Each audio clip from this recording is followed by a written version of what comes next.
Eric, welcome to the show. Hey, thank you for having me on. Appreciate it. Well, yeah, it's good to have you on, and we're going to talk about the exciting news of your upcoming summit. We'll get into that in detail later, but I guess we should start by talking about the problems we're facing, why we even need a Black conservative summit. So, uh, what's your take on what's going on today?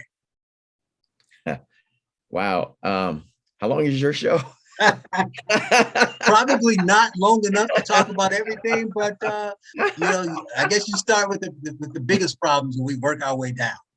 Well, if we're looking at the problems versus facing America as a whole, we got a whole lot of problems, such as the woke culture, the whole transgender piece that somehow our gender there's more than two genders, like right there's a bunch of different genders, and if you don't like the one you've got, you can change to another one.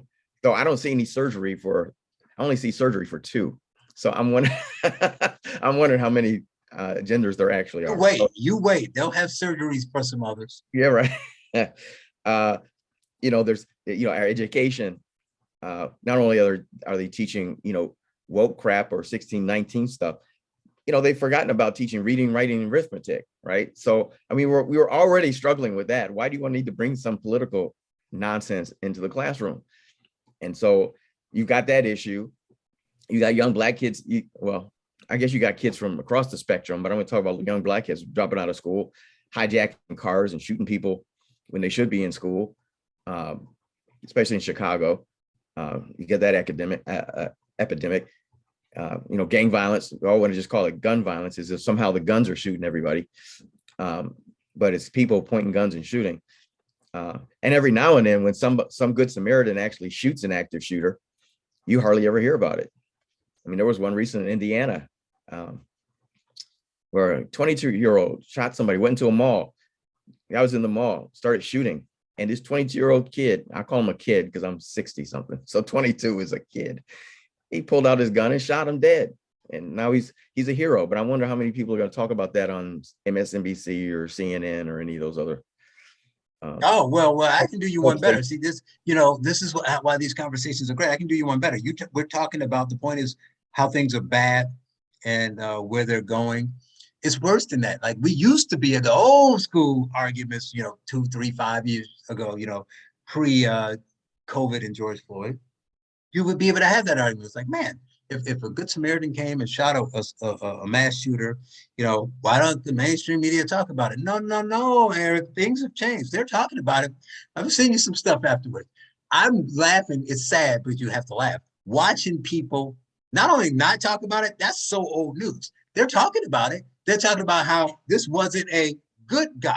They're talking about he Oh, right. never should have been there. Let me look. I tweeted something today about this is a sad state of affairs. Whatever you think of guns, that people are wasting it. So this man walked in the mall with the intent of shooting as many people as he could. He shot 3 or 4, killed 3, and somebody killed him to stop him. So regardless of your views on guns, the fact that people are spending their energy, like I saw people tweeting blue checks on Twitter, said, let me look up the rules of that mall, because if the rules were you shouldn't have a gun, then he wasn't a good guy. Well, if that's the first thing you're thinking, then there's a problem. As they like to say, using their words, there's a systemic problem here. If Right. you see a bad guy come in and say, I'm just going to shoot a bunch of innocent people, women, children, and kids, and somebody stops them, and you spend your energy trying to find dirt on the guy who killed him. So that's where we are. Yeah. And the interesting is, it doesn't, clear thinking people can look at that and say, clearly that law that they had in the mall was a stupid one, because it would have left those kids and everybody else vulnerable to this guy. That he would have killed and shot up a lot more folks than he did.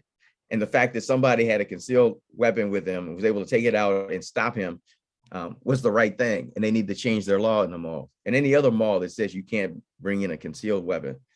Right. And you know me, I try to give them their arguments. And so I understand. So I get into the mind of the way they think so I can preempt what they're going to say.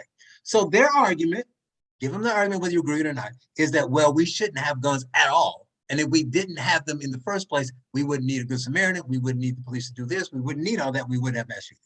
So giving an arm as soon as true. Now, most people just, would just go right in on how that's not fair. It's not the Constitution. You're trying to change things. It's not our freedom. You're taking away freedom. Forget all that. Here's the actual thing. Just brass tacks. The guns exist now. If Yes. you're going to win that battle and change the Constitution, even if you win that battle, you're not going to win it for 5, 10, 20, 30 years. Today, there are 300 million guns. So you living in this pie in the sky belief that if there were no guns and they didn't exist, that mass shooting wouldn't have happened. That's true, but they do exist. So it sounds like you don't really want a solution to the problem. So this, as you and I talk often, and what we're talking about today, is really the genesis of our problems, right? It's not the specific contemporary problems we're dealing with today. The root of the problem is thinking, the lack of critical thinking, the movement away from God and believing that there are actual morals and there are, defined rights and wrongs. It's all about, well, whatever we think, whatever you feel, your truth, right? That kind of thing. So that's really the core of our problem, right? Yeah. But it doesn't make any sense when you listen to the left, because they say this is your truth, this is my truth. Then why are they even talking about trying to get rid of guns? Because it's my truth that I should be able to have a gun, right? So well, no. Your truth doesn't count. When we say my truth, it means my truth, but not your truth, not the truth of the people who don't agree with us, right? So we need to listen to, what did they say, Eric? We need to listen to Black voices and censor them. But you and I aren't the Black voices they want to hear. So guess what? Our voices don't get in the center, right? You think somebody, and I don't talk politically, as you know, but you think I'll ever get invited on The View or MSNBC? Why? I'm not out there supporting a Republican candidate or saying, Trump is great. I'm just saying, maybe we should let everybody speak. Shut up. Right? So what are the voices they're centering? I don't know if you remember when Roland Martin used to have his own show. He used to invite black Republicans on there all the time, but it was like 1 against 20, and then he'd ambush you with something that he hadn't told you he was going to talk about. And so they'd always do that to make people, look stupid on his show. So yeah, they'll invite us every now and then, but we'll be outnumbered, 20 to 1, or they'll ambush us with some other material that they didn't tell us they were going to talk about, and so we haven't looked it up. So it makes us look goofy. Or did you know that so and so said this back to such a time? I'm like, I thought we were here to talk about this, right? And if you want to talk to me about, you're supposed to send me talking points and let me know what you want to talk to me about, right? Yeah, that is crazy. But so talk about more of the problems that you see. Well, and there's you brought up kind of the moral issue that, if I asked the question, and ultimately for me, as a minister of the gospel, ordained pastor, my PhDs in biblical studies, I look at everything, at least I try to look at everything through a biblical worldview, right? And I can't say that I'm always on target with that, but I try to look at everything with biblical worldview. So if you start saying, I think there's a big argument in our society about whether if God actually exists, because we kind of live our lives as if God doesn't, because we can change our genders. We can talk to young kids about sexuality in the schools when they're not even old enough. I mean, not even thinking about sex. So, I don't know about you, but when I was in grade school, I mean, it took a while before I even started noticing girls and noticing that were cute. Then once I noticed it, I wasn't even thinking about sex. I was just thinking about how cute they were, right? So we have this problem, I think, about if God exists, then there are some standards. Okay, if God doesn't exist, then there are no standards. Yeah, you can come up with what you want. You can talk about changing your gender. You can talk about a lot of different things, because it's really up to the society. It's up to human beings to decide what it is they're going to do. They get to decide what is good. It goes back to Genesis chapter 3. Genesis chapter 3, the enemy says, God doesn't want you to, determine what is good and what is not. Eve decides, you know what? I want to determine what is good. I want to be God, because God up to that point had determined what was good. Now we're into this point where we're trying to decide what is good, whether it's good to have 20 different genders or what have you. And then there are no absolutes. When you go back to, your truth versus my truth, are there absolute truths? We have to ask ourselves, is there anything that's absolute? And I would say yes. As a minister of the gospel, I say yes. And I'm sure there's others out there who believe the same thing, others who are conservatives like me, who believe that there is truth. And if there is a God, then there is truth.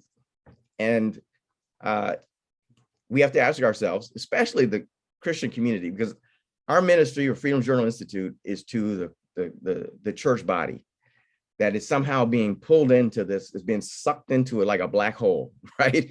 We're being sucked into this area of thinking and wokeness and everything else, transgenderism.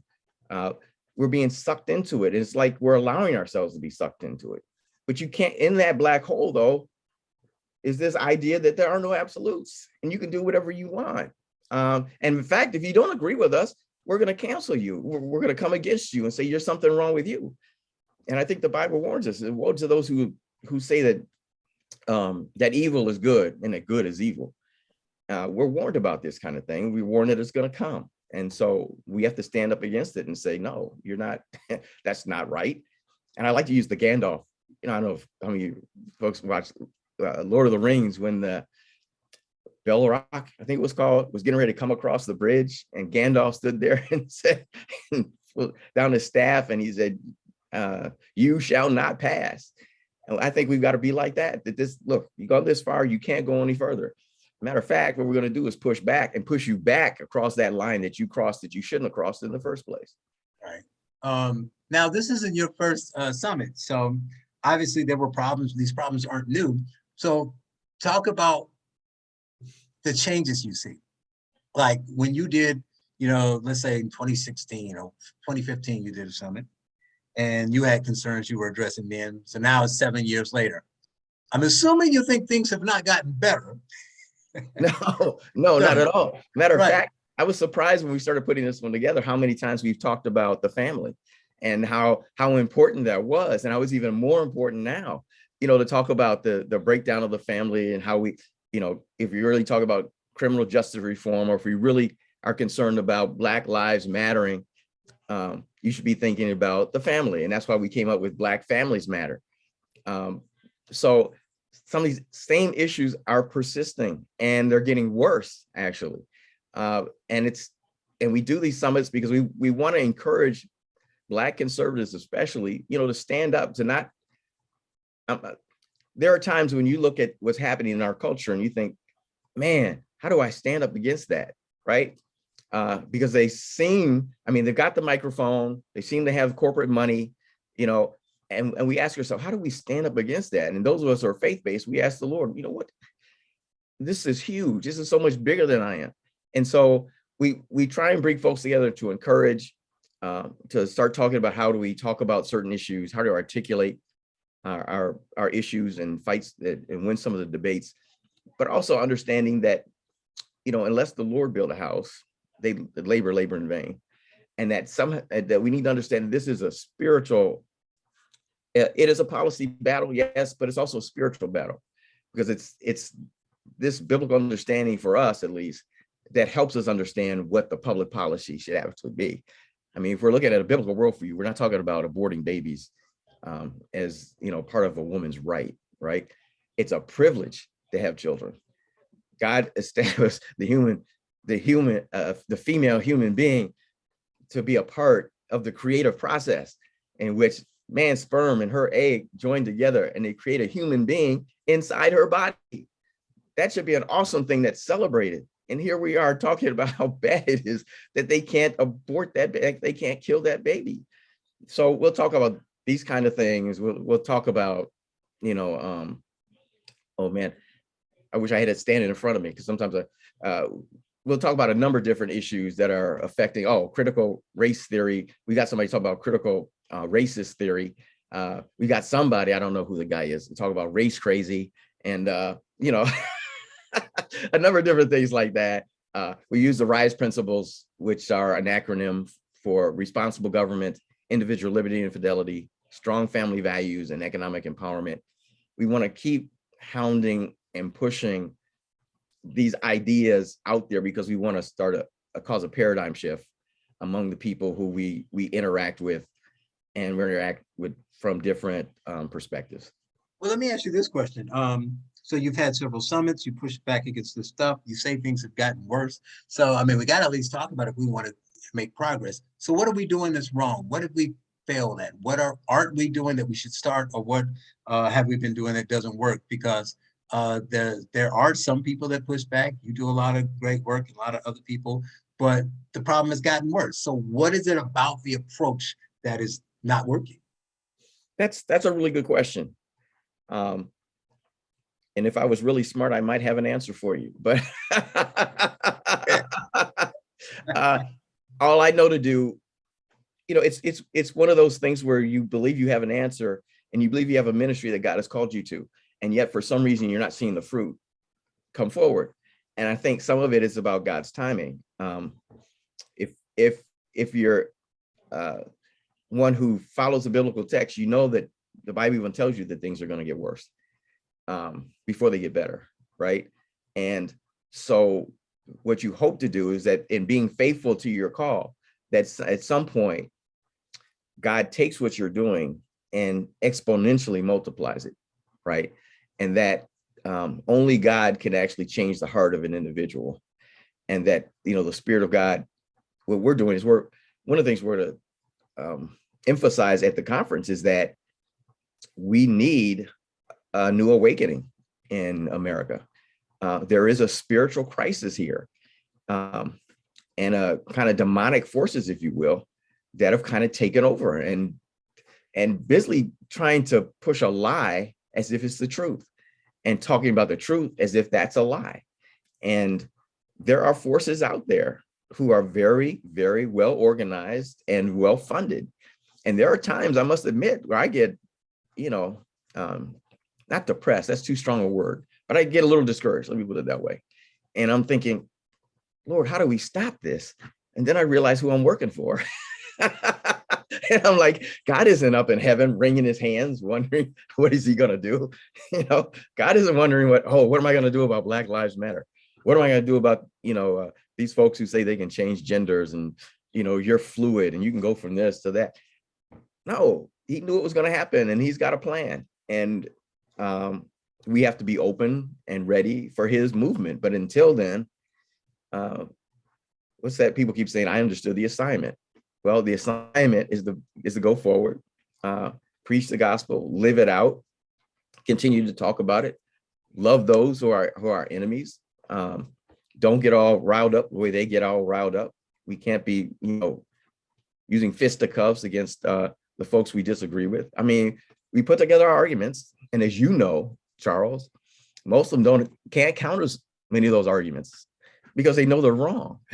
Okay, they know they're on the losing end, but they pretend like they're winning. And like I said, they've got the money, they've got the media, they've got a lot of things on their side. But ultimately, those of us, at least I have to speak for those with a biblical worldview. Those of us that biblical worldview believe at some point God will step in and say, "Okay, enough is enough." Okay. So I mean, you talk obviously passionately and a lot about the biblical worldview and the importance of God being the center. So what do you say to those? How do you address this from a secular standpoint to those who, some who may not see it because of their lack of that, or those who see that there's a problem, but they don't share the religious viewpoint? So how do you either get them involved, or how do you address them and get them to understand the dangers of what's going on in the culture? Well, my short answer is I don't.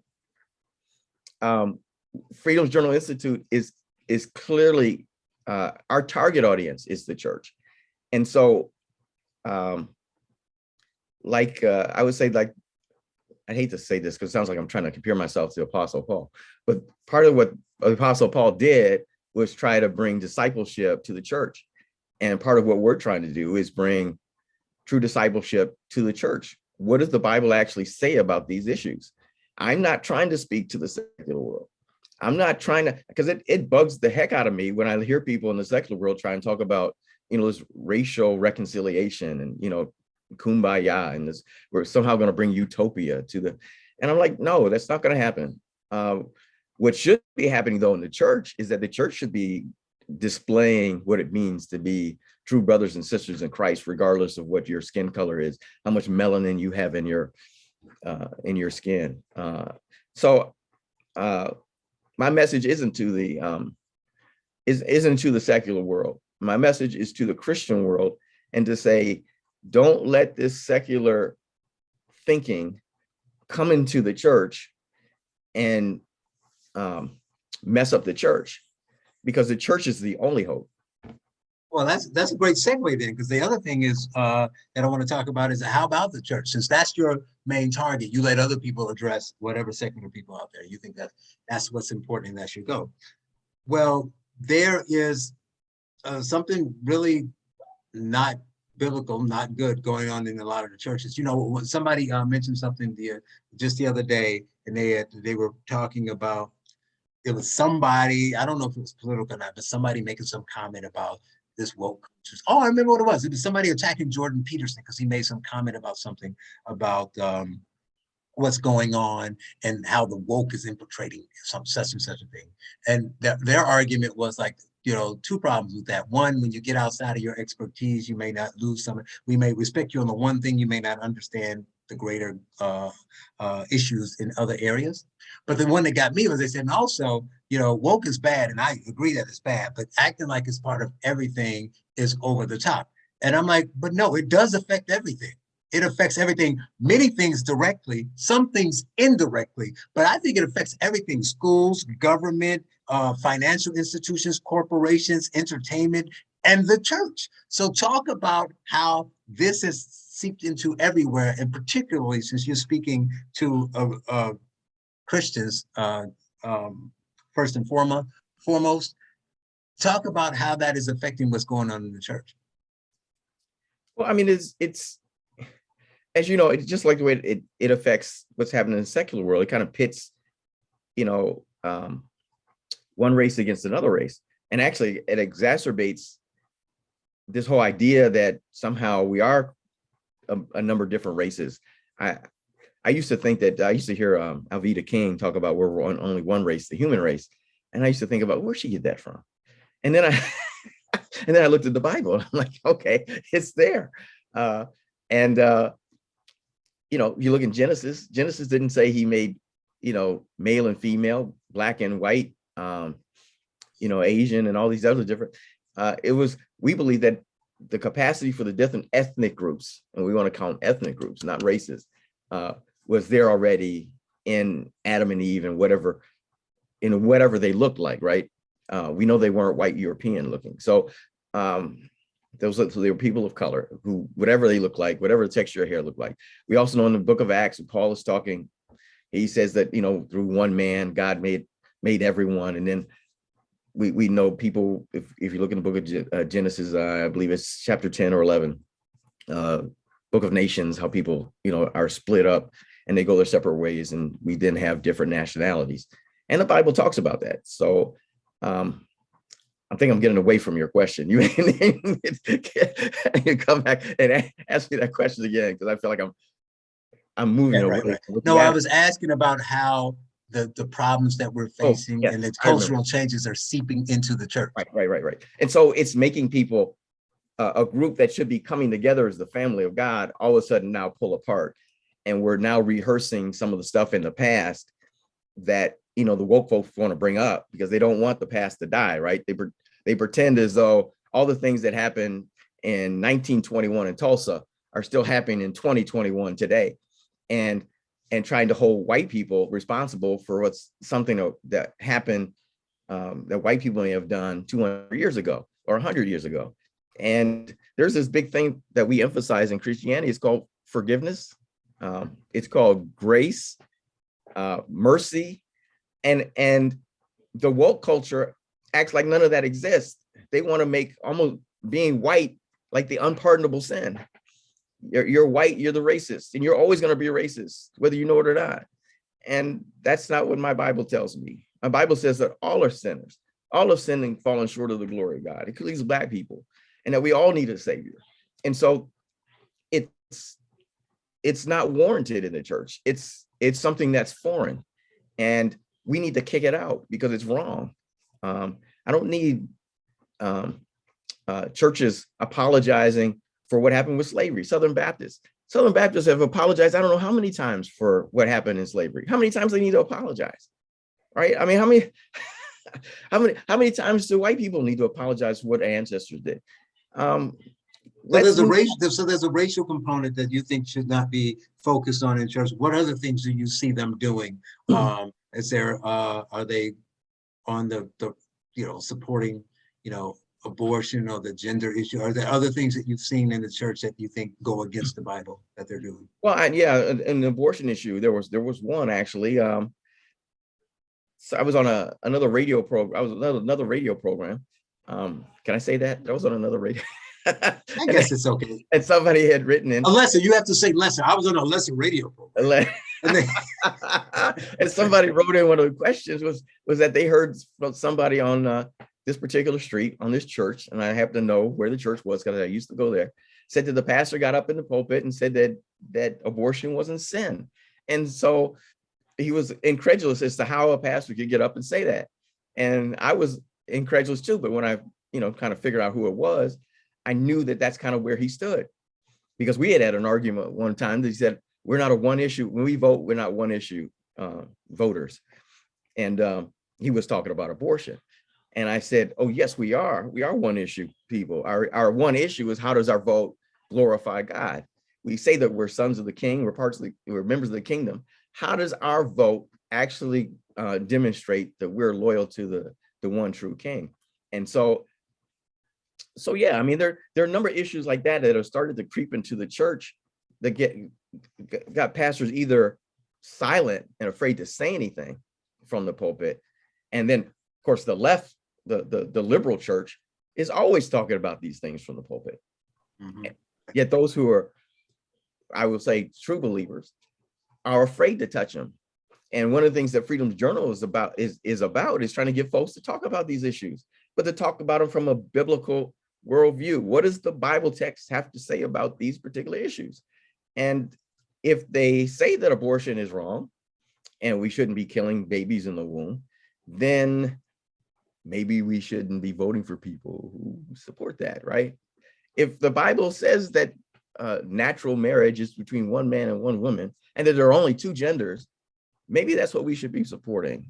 Maybe that's what we should be encouraging in the Black community, for Black couples to actually get married, stop having kids out of wedlock, and things like that. I mean, it's not rocket science. It's kind of there in black and white. Well, yeah, okay. So that may be just words in red. Right. So what you just mentioned made me think of another thing, though. So you talked about earlier that your focus is primarily to the Christian community. You're not really giving a message to secular people. But then you talked about some of the things that they're getting off base with in the church, the gender, abortion, some of the racist thing, making white people apologize. So then some may question, it's not me, it's just being a good interviewer, Dr. Wallace. Why the Black Conservative Summit then? Why not just the Conservative Summit? Why or the Christian Summit? Why the focus on Black? I'm so glad you asked that. Because somebody asked me that online. They got on me actually and said, why do we have to separate it? Why do we got to have Black in there? And so I quoted 1 Corinthians chapter 9, I believe it's verse 16. And I'm going to paraphrase because I don't have it in front of me. But Paul basically says, to the Jew, I became a Jew. To those under the law, I was under the law. To those who are weak, I became weak. His idea is that he identifies with certain groups of people so he may win some. And so I quoted that to them and didn't hear from them again. But the idea is that sometimes we cannot reach Black folks unless we put Black in front of it. And number one. Number two, there are some issues in the Black community that are unique to the Black community. And the fact that we, as we talked about, there's a lot of us that are actually very conservative, but we're not able to reach them for whatever reasons. And they're not necessarily gonna listen to a white conservative come and tell them some of the same stuff that we may be able to tell them. So we call it the Black Conservative Summit, again, to encourage Black conservatives to continue. They're not by themselves. They're not alone. There are a bunch of us out there. Mainstream media doesn't want to talk about us, except in a derogatory way. And they're never going to, expose the number of folks that believe the way we do. They're always going to paint a caricature of us, like they go after Justice Thomas. And of course, some of us stood up and said, no, you don't get to do that. And I know you one of the signers on that, and so was I. I was happy to be a part of that. So the summit gives us a chance to encourage each other and also to show to the rest of the world who are watching. So I don't say that the Black secular community can't watch and listen. Hopefully some folks will listen to what we're talking about, and there will be a paradigm shift for them as well, and say, some of these folks are talking about is, makes some sense. So yeah, and it's not to separate us from white conservatives, because we say that white conservatives can come. Just understand that we're going to be talking about some of the issues in the Black community. There's going to be more Black conservatives on stage talking about some of these. Doesn't mean there won't be any white conservatives, because we've reached out to people like Betsy DeVos and others, Todd Ricketts, and his brother Pete. His brother Pete's the governor of Nebraska, and other folks. Though it's kind of the opposite of something like a CPAC or a what's the other one? Value Voters, where they have a few, and I'm not trying to disparage them, but they have their summits and they have a few Black people sprinkled throughout. We're going to have a summit. It's called the Black Conservative Summit, and there'll be a few white people sprinkled throughout, and maybe even Latina. We're also reaching out to Susana Martinez, the former governor of New Mexico, and we're inviting Latinos to come. Hispanics to come. I was told I need to use the word Hispanic. So that's interesting. So can you talk a little bit about both some of these issues? You say it's called the Black Conservative Summit because there are some issues that are kind of specific or unique to the Black community. Talk about what some of those issues are and highlight some of the great speakers you got coming. Get some people interested in coming and buying tickets. I know you say there's a limited time where they can get the discounted tickets. So sell it a bit. So talk about some of the people who are speaking, and again, some of those issues you think are somewhat specific to the Black community. Well, you got Dr. Vodi Bakum. And I'm trying to remember the name of his book. Was it Fracture? I know it's a best-selling book. Yeah. So Vodi Bakum will be there. In fact, he'll be there for the whole summit. In fact, he's going to open up the summit. We're premiering Uncle Tom 2 that Thursday evening. We'll have pizza and popcorn and watch the film. And then Vodi's in the film, and he'll be there then to talk about some of the things in the film and some of the other stuff that he's doing. We believe there's going to be one other person. We're still waiting to find out whether the producer is going to come or one of the other people that are in the film. We've got somebody named Charles Love who's showing up to talk about his book Race Crazy and some other things. Dean Nelson, Curtis Hill, who's the former Attorney General of Indiana, talking about responsible government and what that looks like. Pastor Corey Brooks, who most people know as the pastor who sits on the rooftop raising money for he's going to talk about, can justice come to the hood, things like that. Ken Blackwell, who some people know and some don't, but he's, former mayor of Cincinnati and the former Secretary of State. He actually ran for governor. He should have become governor. He would have been a great one. E.W. Jackson, I don't know if you all know E.W. Larry Jackson. E.W. Jackson is of Stan. Aubrey Shines, who has a TV program called America Shines. I forget the name of the network right now. There's this little known person named Larry Elder who's coming, who will be there on Saturday to talk. Now we were trying to get him there to be there for the Uncle Tom 2, because he was involved heavily with Uncle Tom 1, but he was unable to make it during that time. But he is coming Saturday.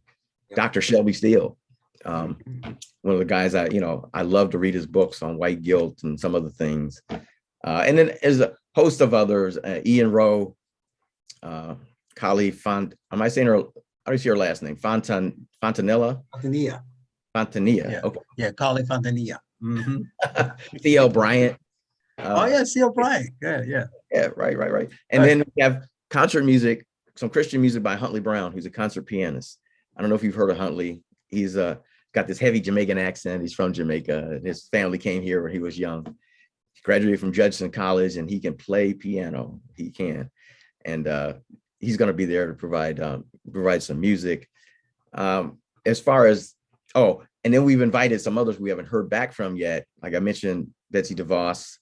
We've invited Burgess Owens, Byron Donalds, Mark Robinson, and of course Peter Ricketts. I also sent out recently an email to Alan West. Oh, okay.